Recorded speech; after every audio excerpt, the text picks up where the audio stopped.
श्रावण मास कथा अध्याय 24। ईश्वर बोले, हे ब्रह्मा पुत्र, पूर्व कल्प में दैत्यों के भार से अत्यंत पीड़ित हुई पृथ्वी बहुत व्याकुल तथा दीन होकर ब्रह्मा जी की शरण में गई। उसके मुख से वृत्तांत सुनकर ब्रह्मा जी ने देवताओं के साथ क्षीर सागर में विष्णु के पास जाकर स्तुतियों के द्वारा उनको प्रसन्न किया। तब नारायण श्री हरि सभी दिशाओं में प्रकट हुए और ब्रह्मा जी के मुख से संपूर्ण वृत्तांत सुनकर बोले, हे देवताओं, आप लोग डरे मत। मैं वसुदेव के द्वारा देवकी के गर्भ से अवतार लूंगा और पृथ्वी का संताप दूर करूंगा। सभी देवता लोग यादवों का रूप धारण करे, ऐसा कहकर भगवान अंतर्ध्यान हो गए। समय आने पर वह देवकी के गर्भ से उत्पन्न हुए। वासुदेव ने कंस के भय से उन्हें गोकुल पहुंचा दिया और कंस का विनाश करने वाले उन कृष्ण का वहीं पर पालन पोषण हुआ। बाद में मथुरा में आकर उन्होंने अनुचरों सहित कंस का वध किया। तब पुरासियों ने आदर पूर्वक यह प्रार्थना की, हे कृष्ण, हे कृष्ण, हे महायोगी, हे भक्तों को अभय देने वाले, हे देव, हे शरणागत वत्सल, हम शरणागतों की रक्षा कीजिए। हे देव, हम आपसे कुछ निवेदन करते हैं, इसे आप कृपा करके हम लोगों को बताएं। आपके जन्मदिन के कृत्य कोई कहीं भी नहीं जानता। वह सब आपसे जानकर हम सभी लोग उस जन्मदिन पर वर्धापन नामक उत्सव मनाएंगे। अपने प्रति उनकी भक्ति, श्रद्धा और सौहार्द को देखकर श्री कृष्ण ने अपने जन्मदिन के संपूर्ण कृत्य को उनसे कह दिया। उसे सुनकर उन पूर्ववासियों ने भी विधान पूर्वक उस व्रत को किया। तब भगवान ने प्रत्येक व्रतकर्ता को अनेक वर प्रदान किए। इस प्रसंग में एक प्राचीन इतिहास भी कहा जाता है। अंग देश में उत्पन्न एक मित्रजित नामक राजा था। उसका पुत्र महासेन सत्यवादी था तथा सन्मार्ग पर चलने वाला था। सब कुछ जानने वाला वह राजा अपनी प्रजा को आनंदित करता हुआ उनका विधिवत पालन करता। इस प्रकार रहते हुए उस राजा का अकस्मात दैवयोग से पाखंडियों के साथ बहुत कालप्रिय सहचर हो गया और उनके संसर्ग से वह राजा अधर्म परायण हो गया। वह राजा वेद, शास्त्र तथा पुराणों की बहुत निंदा करने लगा और वर्णाश्रम के धर्म के प्रति अत्यधिक द्वेष भाव से युक्त हो गया। हे मुनि श्रेष्ठ, बहुत दिन व्यतीत होने के पश्चात काल की प्रेरणा से वह राजा मृत्यु को प्राप्त हुआ और यमदूतों के अधीन हो गया। यमदूतों के द्वारा पास में बंध कर पीटते हुए यमराज के पास ले जाते हुए वह बहुत पीड़ित हुआ।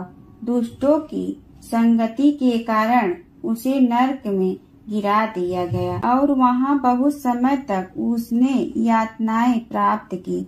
यातनाओं को भोग कर अपने पाप के शेष भाग से वह पिशाच योनि को प्राप्त हुआ।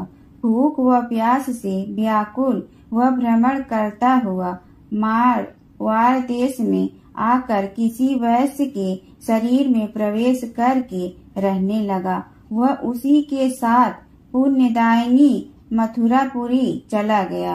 वहां पास के ही रक्षकों ने उस पिशाच को उसके गृह से निकाल दिया। तब वह पिशाच वन में तथा ऋषि के आश्रम में भ्रमण करने लगा। किसी समय दैवयोग से श्री कृष्ण जन्माष्टमी के दिन व्रत करने वाले मुनियों तथा द्विजों के द्वारा महापूजा तथा नाम संकीर्तन आदि के साथ रात्रि जागरण किया जा रहा था। वहां पहुंचकर उसने विधिवत सब कुछ देखा और श्री हरि की कथा का श्रवण किया। इससे वह उसी क्षण पाप रहित, पवित्र तथा निर्मल मन वाला हो गया। वह यमदूतों से मुक्त हो गया और प्रेत योनि छोड़कर विमान में बैठ दिव्य भोगों से युक्त हो विष्णु लोक पहुँच गया। इस प्रकार इस व्रत के प्रभाव से पिशाच योनि को प्राप्त उस राजा को विष्णु का सान्निध्य प्राप्त हुआ। तत्वदर्शी मुनियों ने पुराणों में इस शाश्वत तथा सर्वलौकिक व्रत का पूर्ण रूप से वर्णन किया। सभी कामनाओं को पूर्ण करने वाले इस व्रत को करके मनुष्य सभी वांछित फल प्राप्त करता है। इस प्रकार जो कृष्ण जन्माष्टमी के दिन इस शुभ व्रत को करता है वह इस लोक में अनेक प्रकार के सुखों को भोग कर शुभ कामनाओं को प्राप्त करता है। ये ब्रह्मपुत्र वहाँ वैकुंठ में 1,00,000 वर्ष तक देव विमान में आसीन होकर नाना विविध सुखों का उपभोग करके अवशिष्ट पुण्य के कारण इस लोक में आकर सभी ऐश्वर्यों से समृद्ध तथा सभी अशुभों से रहित होकर महाराजाओं के कुल में उत्पन्न होता है। वह कामदेव के समान स्वरूप वाला होता है। जिस स्थान पर कृष्ण जन्मोत्सव की उत्सव विधि लिखी हो अथवा सभी सौंदर्य से युक्त श्री कृष्ण जन्म सामग्री किसी दूसरे को अर्पित की गई हो अथवा उत्सव पूर्वक अनुष्ठित व्रतों से विश्व श्रेष्ठ श्री कृष्ण की पूजा की जाती हो, वहाँ शत्रुओं का भय कभी नहीं होता है। उस स्थान पर मेघ व्यक्ति की इच्छा करने मात्र से वृष्टि करता है और प्राकृतिक आपदाओं से भी कोई भय नहीं होता। जिस घर में कोई देवकी पुत्र श्री कृष्ण के चरित्र की पूजा करता है वह घर सब प्रकार से समृद्ध रहता है और वहाँ भूत प्रेत आदि बाधाओं का भय नहीं होता है। जो मनुष्य किसी के साथ में भी शांत होकर इस व्रत उत्सव का दर्शन कर लेता है वह भी पाप से मुक्त होकर श्री हरि के धाम जाता है। श्रावण मास कथा अध्याय 25वां। ईश्वर बोले, हे मुनि श्रेष्ठ, अब मैं उत्तम पिठोरी व्रत का वर्णन करूँगा। सभी संपदाओं को प्रदान करने वाला यह व्रत श्रावण मास की अमावस्या को होता है। जो यह घर है वह सभी वस्तु मात्र का अधिष्ठान है, इसलिए इसे पीठ कहा गया है और पूजन में वस्तु मात्र के समूह को आर कहते हैं। अतः हे मुनीश्वर, इस व्रत का नाम इसलिए पिठोर है। अब मैं उसकी विधि कहूँगा, सावधान पूर्वक सुनिए। दीवार को ताम्रवर्ण, कृष्णवर्ण अथवा श्वेतवर्ण धातु से पोतना चाहिए। अगर ताम्रवर्ण से पोता गया हो तो पीले रंग से, कृष्णवर्ण से पोता गया हो तो श्वेत रंग से और श्वेत वर्ण से पोता गया हो तो कृष्णवर्ण से चित्र बनाना चाहिए अथवा श्वेत पीत से, लाल से, काले या हरे वर्ण से चित्र बनाएं।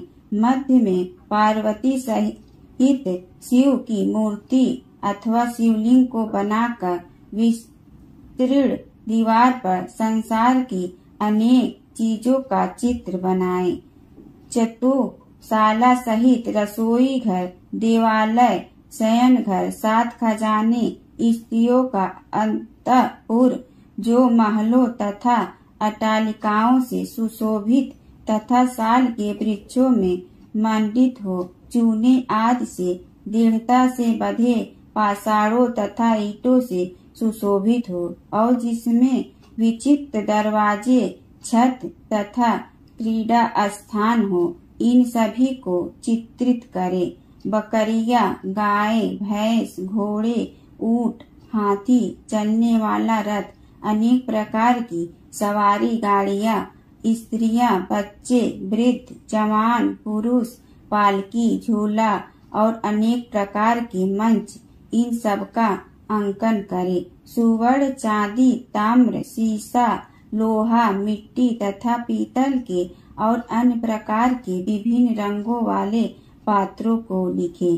शयन संबंधित जितने भी साधन हैं, चारपाई, पलंग, बिस्तर, तकिया आदि, बिल्ली, मैना, अन्य और भी शुभ पक्षी, पुरुषों तथा स्त्रियों के अनेक प्रकार के आभूषण, बिछाने तथा ओढ़ने के जो वस्त्र हैं, यज्ञ के जितने भी पात्र होते हैं, मंथन के लिए 2 स्तंभ व 3 रस्सियां, दूध, मक्खन, दही, तकर, छाछ, घी, तेल, तिल, इन सभी को दीवार पर लिखे।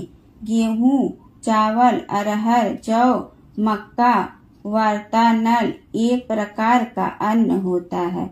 चना, मसूर, कुल्थी, मूंग, कांगनी, तिल, कोदो, काटसी नामक अन्न, सावा, चावल, उड़द ये सभी धान्य वर्ग भी अंकित करें। सील, लोढ़ा, चूल्हा, झाड़ू, पुरुषों व स्त्रियों के सभी वस्त्र, बांस व तिड़ के बने हुए सूप आदि, ओखली, मूसल, गेहूं आदि पीसने तथा अरहर आदि दलने के लिए 2 यंत्र, चाकी तथा दरैता, पंखा, चंवर, छत्र, जूता, 2 खड़ाऊ, दासी, दास, नौकर, पोष्य वर्ग, तीड़ आदि पशुओं का आहार, धनु, बाण, शतधनी एक प्रकार का अस्त्र, खड़ग, भाला, बर्छी, ढाल, पास, अंकुश, गदा, त्रिशूल, भिंडी, पाल, तोमर, मूत्र, फरसा, पटिश, भूसुंडी, परिघ, चक्रयंत्र आदि, जलयंत्र, दवात, लेखनी, पुस्तक, सभी प्रकार के फल, छुरी, कैंची, अनेक प्रकार के पुष्प, बिल्वपत्र, तुलसी दल, मसाल, दीपक तथा दीवट आदि, उनके साधन, अनेक विध खाने योग्य शाक तथा पकवानों के जितने भी प्रकार हैं, उन सभी को लिखना है। जो वस्तुएं यहाँ नहीं बताई गई हैं, उन सब को भी दीवार पर लिखना है, क्योंकि यहाँ पर सभी कुछ लिखना संभव नहीं है, क्योंकि एक एक पदार्थ के सैकड़ों तथा हजारों भेद हैं और मैं कितना कह सकता हूँ। 16 उपचारों से इन सभी का पूजन होना चाहिए। पूजन में अनेक प्रकार के गंध, द्रव्य, पुष्प, धूप तथा चंदन अर्पित करें। ब्राह्मणों, बालकों तथा सौभाग्यवती स्त्रियों को भोजन कराएं। उसके बाद पार्वती सहित शिव से प्रार्थना करें, मेरा व्रत संपूर्ण हो। हे सांब शिव, हे दया सागर, हे गिरीश, हे चंद्रशेखर, इस व्रत से प्रसन्न होकर आप हमारे मनोरथ पूर्ण करें। इस प्रकार 5 वर्ष तक व्रत करके बाद में उद्यापन कर देना चाहिए। इसमें घृत तथा बेल पत्रों से शिव मंत्र के द्वारा होम होता है। एक दिन अधिवासन करके सर्वप्रथम ग्रह होम करना चाहिए। आहुति की संख्या 1008 अथवा 108 होनी चाहिए। हे वत्स, उसके बाद आचार्य की पूजा करें और भूयसी दक्षिणा दे। उसके बाद व्यक्ति इष्ट बंधु जनों तथा कुटुंब के साथ स्वयं भोजन करे। ऐसा विधान किए जाने पर मनुष्य सभी कामनाओं को प्राप्त कर लेता है। इस लोक में जो जो वस्तुएं उसे परम अभीष्ट होती हैं, उन सभी को वह पा लेता है। हे वत्स, मैंने आपसे इन उत्तम पिठोरी व्रत का वर्णन कर दिया।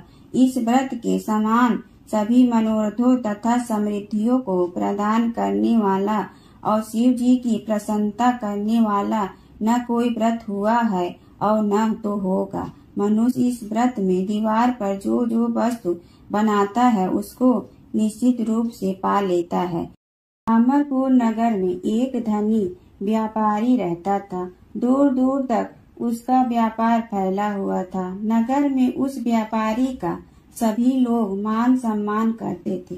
इतना सब कुछ होने पर भी वह व्यापारी अंतर मन से बहुत दुखी था, क्योंकि उस व्यापारी का कोई पुत्र नहीं था। दिन रात उसे एक ही चिंता सताती रहती थी। उसकी मृत्यु के बाद इसके इतने बड़े व्यापार और धन संपत्ति को कौन संभालेगा। पुत्र पाने की इच्छा से वह व्यापारी प्रति सोमवार भगवान शिव की व्रत पूजा किया करता था। सायंकाल को व्यापारी शिव मंदिर में जाकर भगवान शिव के सामने घी का दीपक जलाया करता था। उस व्यापारी की भक्ति देखकर एक दिन पार्वती ने भगवान शिव से कहा, हे प्राणनाथ, यह व्यापारी सच्चा भक्त है। कितने दिनों से यह सोमवार का व्रत और पूजा नियमित कर रहा है। भगवान आप इस व्यापारी की मनोकामना अवश्य पूर्ण करें। भगवान शिव ने मुस्कुराते हुए कहा, हे पार्वती, इस संसार में सबको उसके कर्म के अनुसार फल की प्राप्ति होती है। प्राणी जैसा कर्म करते हैं उन्हें वैसा ही फल प्राप्त होता है। इसके बावजूद पार्वती जी नहीं मानी। उन्होंने आग्रह करते हुए कहा, नहीं प्राणनाथ, आपको इस व्यापारी की इच्छा पूरी करनी ही पड़ेगी। यह आपका अनन्य भक्त है। प्रति सोमवार आपका विधिवत व्रत रखता है और पूजा अर्चना के बाद आपको भोग लगाकर एक समय भोजन ग्रहण करता है। आपको इसे पुत्र प्राप्ति का वरदान देना ही होगा। पार्वती जी का इतना आग्रह देखकर भगवान शिव ने कहा, तुम्हारे आग्रह पर मैं इस व्यापारी को पुत्र प्राप्ति का वरदान देता हूँ, लेकिन इसका पुत्र 16 वर्ष से अधिक जीवित नहीं रहेगा। उसी रात भगवान शिव ने स्वप्न में उस व्यापारी को दर्शन देकर उसे पुत्र प्राप्ति का वरदान दिया और उसके पुत्र के 16 वर्ष तक जीवित रहने की बात भी बताई। भगवान ने वरदान से व्यापारी को खुशी तो हुई, लेकिन पुत्र की अल्पायु की चिंता ने उस खुशी को नष्ट कर दिया। व्यापारी पहले की तरह सोमवार का विधिवत व्रत करता रहा। कुछ महीने पश्चात उसके घर अति सुंदर पुत्र उत्पन्न हुआ। पुत्र जन्म से व्यापारी के घर में खुशियां भर गई। बहुत धूमधाम से पुत्र जन्म का समारोह मनाया गया। व्यापारी को पुत्र जन्म की अधिक खुशी नहीं हुई, क्योंकि उसे पुत्र की अल्प आयु के रहस्य का पता था। यह रहस्य घर में किसी को नहीं मालूम था। विद्वान ब्राह्मणों ने उस पुत्र का नाम अमर रखा। जब अमर 12 वर्ष का हुआ तो शिक्षा के लिए उसे वाराणसी भेजने का निश्चय हुआ। व्यापारी ने अमर के मामा दीपचंद को बुलाया और कहा कि अमर को शिक्षा प्राप्त करने के लिए वाराणसी छोड़ आओ। अमर अपने मामा के साथ शिक्षा प्राप्त करने के लिए चल दिया। रास्ते में जहाँ भी अमर और दीपचंद रात्रि विश्राम के लिए ठहरे, वहीं यज्ञ करते और ब्राह्मणों को भोजन कराते थे। लंबी यात्रा के बाद अमर और दीपचंद एक नगर में पहुँचे। उस नगर के राजा की कन्या के विवाह की खुशी में पूरे नगर को सजाया गया था। निश्चित समय पर बारात आ गई, लेकिन वर का पिता अपने बेटे के एक आंख से काने होने के कारण बहुत चिंतित था। उसे इस बात का भय सता रहा था कि राजा को इस बात का पता चलने पर कहीं वह विवाह से इनकार न कर दे, इससे उसकी बदनामी होगी। वर के पिता ने अमर को देखा तो उसके मस्तिष्क में एक विचार आया। उसने सोचा, क्यों न इस लड़के को दूल्हा बनाकर राजकुमारी से विवाह करा दूं। विवाह के बाद इसको धन देकर विदा कर दूंगा और राजकुमारी को अपने नगर में ले जाऊंगा। वर के पिता ने इसी संबंध में अमर और दीपचंद से बात की। दीपचंद ने धन मिलने के लालच में वर के पिता की बात स्वीकार कर ली। अमर को दूल्हे के वस्त्र पहनाकर राजकुमारी चंद्रिका से विवाह करा दिया गया। राजा ने बहुत सा धन देकर राजकुमारी को विदा किया।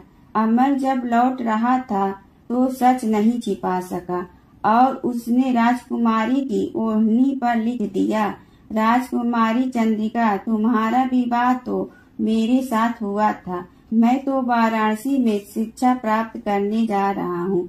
अब तुम्हें जिस नवयुवक की पत्नी बनना पड़ेगा वह एक आंख से काना है। जब राजकुमारी ने अपनी ओढ़नी पर लिखा हुआ पढ़ा तो उसे काने लड़के के साथ जाने से इनकार कर दिया। राजा ने सब बातें जानकर राजकुमारी को महल में रख लिया।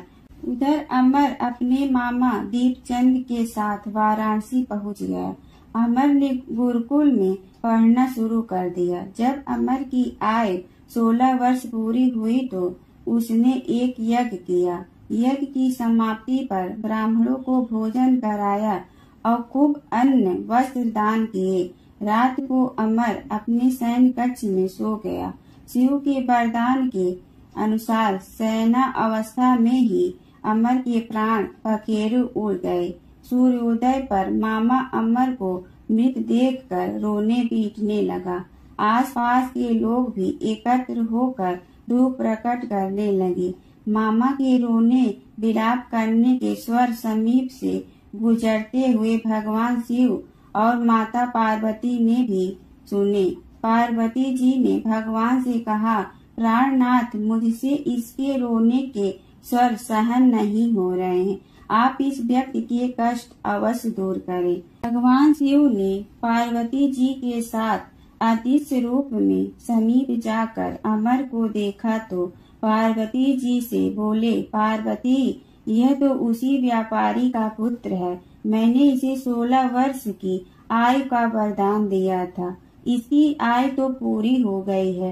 पार्वती जी ने फिर भगवान शिव से निवेदन किया, हे प्राणनाथ, आप इस लड़के को जीवित करें, नहीं तो इसके माता पिता पुत्र की मृत्यु के कारण रो रो कर अपने प्राणों का त्याग कर देंगे। इस लड़के का पिता तो आपका परम भक्त है। वर्षों से सोमवार का व्रत करते हुए आपको भोग लगा रहा है। पार्वती जी के आग्रह करने पर भगवान शिव ने उस लड़के को जीवित होने का वरदान दिया और कुछ ही पल में वह जीवित होकर उठ बैठा।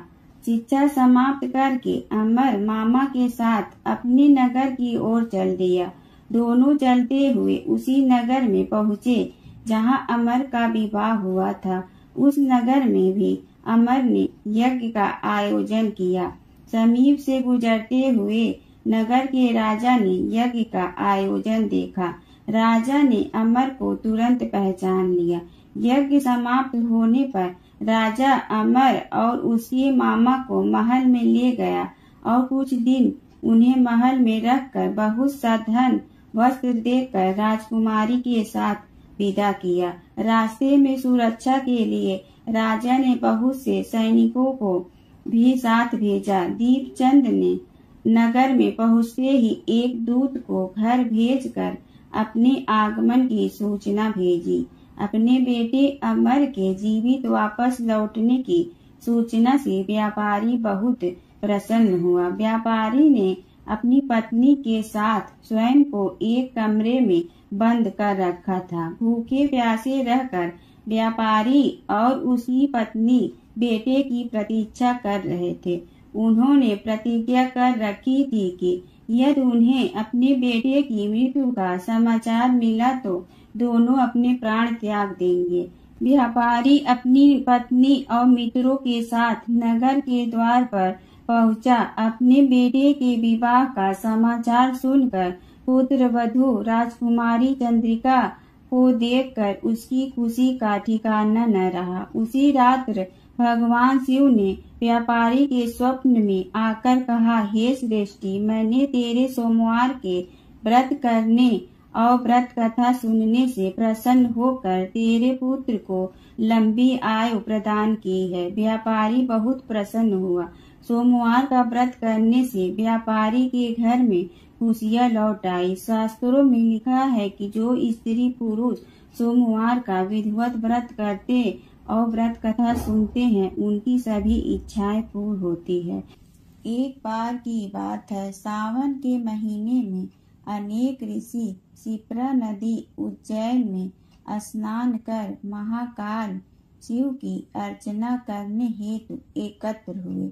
वहां अपने रूप की अभिमानी वैश्या भी अपने कुत्सित विचारों से ऋषियों को धर्म भ्रष्ट करने चल पड़ी। किंतु वहां पहुंचने पर ऋषियों के तप बल के प्रभाव से उसके शरीर की सुगंध लुप्त हो गई।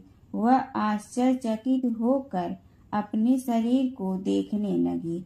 उसे लगा उसका सौंदर्य भी नष्ट हो गया।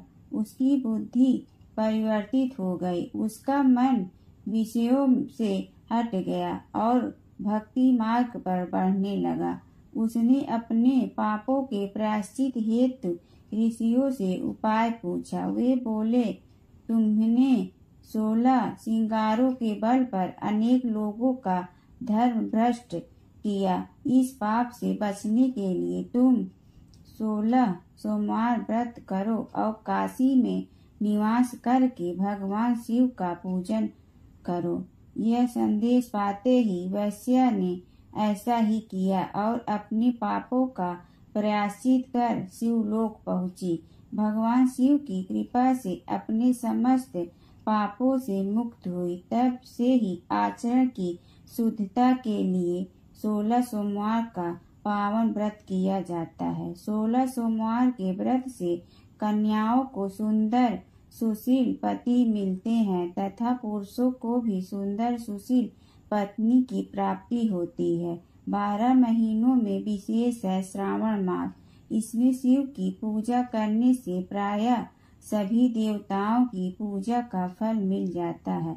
इस कथा के बाद शिव जी की आरती कर प्रसाद वितरण करें। इसके बाद भोजन या फलाहार ग्रहण करें। श्रावण मास महादेव का सबसे प्रिय महीना है, क्योंकि श्रावण मास में सबसे अधिक वर्षा होने के आसार रहते हैं। यह माह देवों के देव महादेव के गर्म शरीर को ठंडक प्रदान करता है। इस दौरान व्रत, दान व पूजा पाठ करना अति उत्तम माना गया है। इस महीने में तपस्या और पूजा पाठ से शिव जी जल्द प्रसन्न होते हैं। भगवान शंकर ने स्वयं सनत कुमारों को सावन महीनों की महिमा बताते हुए कहा है कि उनके तीनों नेत्रों में सूर्य, दाहिने बाएं चंद्र और अग्नि मध्य नेत्र हैं। जय शिव ओंकारा प्रभु जय शिव ओंकारा, ब्रह्मा विष्णु सदाशिव अर्धांगी धारा। जय शिव ओंकारा, एकानन चतुरानन पंचानन राजे, हंसासन गरुड़ासन वृषवाहन साजे। जय शिव ओंकारा, 2 भुज 4 चतुर्भुज 10 भुज अति सोहे, तीनों रूप निरखते त्रिभुवन जन मोहे। जय शिव ओंकारा, अक्षमाला बनमाला मुंड मलाधारी, चंदन मृग मद सोहे भोले शुभकारी।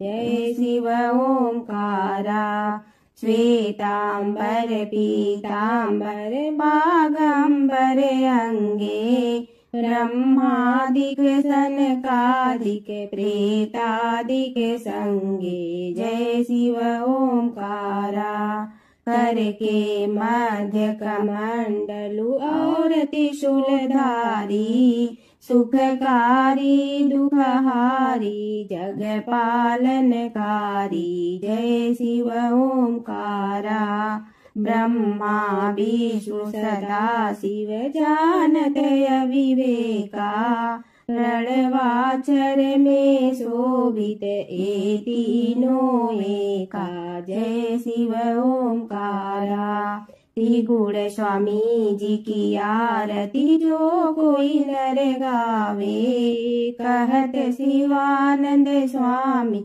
मन वांछित फल पावे। जय शिव ओंकारा, प्रभु जय शिव ओंकारा।